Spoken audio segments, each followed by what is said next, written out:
Hi, this is Jaya. In this video, we shall see the summary of Man's First Disobedience by John Milton. Of Man's First Disobedience is the opening lines of Paradise Lost, where Milton declares his poem's subject. And what is the subject is humankind's first act of disobedience towards God and what happened after it. We all know that God created the world and then all the animals and then human beings, Adam and Eve. And from Adam's rib only he created Eve. And he created only human beings who are resembling him in the physical form. And he allowed them to use his garden, that is Eden, paradise. He said you can utilize the whole garden. It is your paradise. I created this for you. But he laid only one condition. He said, this is a tree from the which whatever fruits come out, you are forbidden to eat. But Eve, thinking that it is the tree of knowledge, and if they eat that fruit, they themselves can become God, she ate it and she made Adam to follow it. And this is told in Genesis, which is the first book of the Bible. And so, since this is the story of Paradise Lost, in the very first line itself, Milton refers to the outcome of Adam and Eve's sin as the fruit of the forbidden tree. Like we will say when we are doing some action, this is the fruit of that action. But here when we see Adam and Eve, they committed a sin by consuming a fruit.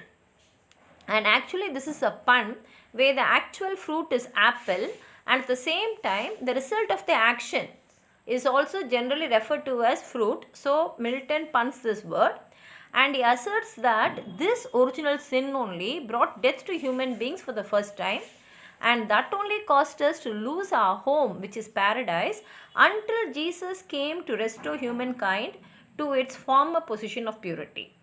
And in order to write this Milton Paradise, Paradise Lost, which is an epic, he invokes the muse because muse is the god who helps the poet to complete their task of writing an epic. And generally, all the poets will invoke the muse to help them. Muse is an angel. And Milton also, according to the tradition of writing an epic, he invokes the muse because he wants to get that poetic inspiration so that he can sing about these subjects through him. But he makes it very clear that he refers to a different muse because there are many muses, many angels who traditionally help the classical poets to get inspired. And Milton says, I don't want any angel. I want this particular muse who inspired Moses to receive the 10 commandments and write Genesis. And Milton's muse is actually the Holy Spirit. And this Holy Spirit only inspired to write the Christian Bible. And it is not an ordinary angel like the other 9 classical muses who reside on Mount Helicon. And this is actually mentioned in the Anion Mount of 1.15. And Milton says that his poem, that is Paradise Lost, like his muse, who is the spirit, he says, has to fly above all those of the classical poets. That is, Paradise Lost must be considered as the best epic compared to any other epic which was written before that and even after that. And Paradise Lost must accomplish things which was never attempted before because his source of inspiration is greater than any other epic written. Then only he invokes the Holy Spirit and asks the Holy Spirit to fill him with the knowledge of the beginning of the world, because he is going to start from God's first creation. And why he is asking the Holy Spirit is, it is because the Holy Spirit was the active force in creating the universe. That is, God created the universe, but Holy Spirit was the aid which God used to create this universe.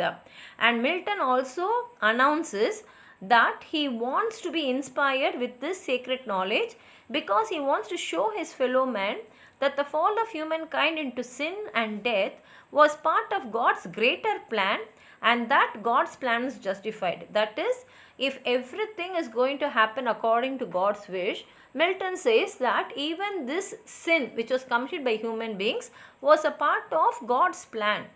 because God wanted the world to go in such a way, and according to God's plan, which is later justified, everything happened in the same way, and that is what he plans to write in Paradise Lost. Now come, let's read the poem, and later on we will see a simplified version of this poem. He says, of man's first disobedience and the fruit of that forbidden tree, whose mortal taste brought death into the world and all are who. He says, this book is going to talk about the first disobedience of man. And what is the disobedience is eating the fruit from the forbidden tree. And because of that mortal means death, because of that taste which brought death into the world, it is that disobedience of man which brought death to the world, and not only death, it brought all our sorrows, because before that we never knew pain, we never knew any sorrow, but this sin made us to undergo all that. With loss of Eden, not only that, we were chased away from Eden, which is a paradise created by God for human beings, till one greater man restore us. And this one greater man refers to Jesus, and regain the blissful seat, and the sacrifice which was done by Christ only gave us the bliss of that seating in the paradise, giving an opportunity for people to go to paradise. Sing heavenly muse. So now he is saying, come and help me to sing heavenly muse, that on the secret top of Oreb or of Sinai didn't inspire that shepherd who first taught the chosen seed. So he says, I don't want any other one, I want only you, because you are the first person who inspired that shepherd. Here that shepherd refers to Moses, who first taught the chosen seed. In the beginning, how the heavens and earth rose out of chaos. So only you know how this earth was created, and how heaven was created. Or if Sion hill delight thee more, and Silius brook that flowed fast by the oracle of God, because you only know about each and every creation. I thence invoke thy aid to my adventurous song. So I want your help for me to write my adventurous song, meaning the epic Paradise Lost, that with no middle flight intends to soar above the Anion Mount, while it pursues things unattempted yet in prose or rhyme. And now I am going to do something which no one has done earlier, and that I am going to do right now. That is, the story of Paradise Lost was not written earlier. That is a creation of the universe and the creation of the human beings and the fall of man. That is, the sin committed by Adam and Eve by disobeying God was not written either in prose or in rhyme, but I am going to attempt it for the first time, and this I can do only with your help. This is what Milton is saying in this. The same thing I will tell you in a very simple English. He is saying, regarding the initial transgression of humanity and the fruit of the prohibited tree, whose decaying flavor introduced death to the world and all our suffering, with the loss of Eden until a greater man restores us and we regain the blissful seat, sing heavenly muse, who inspired that shepherd on the hidden summit of Oreb or of Sinai, and taught the chosen seed how the heavens and earth rose out of chaos in the beginning.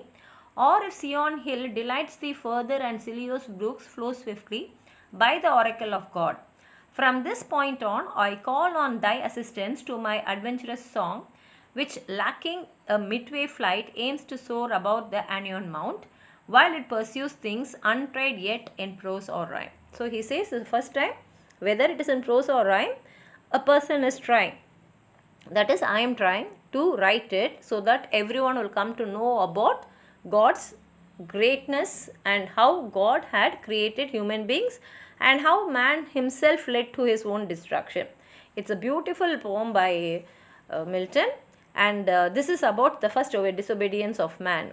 And if you have anything more to add on to what I've said, please write it in the comment box. Like the video, share it with your friends, and if you have not subscribed my channel, please subscribe and support. Thank you.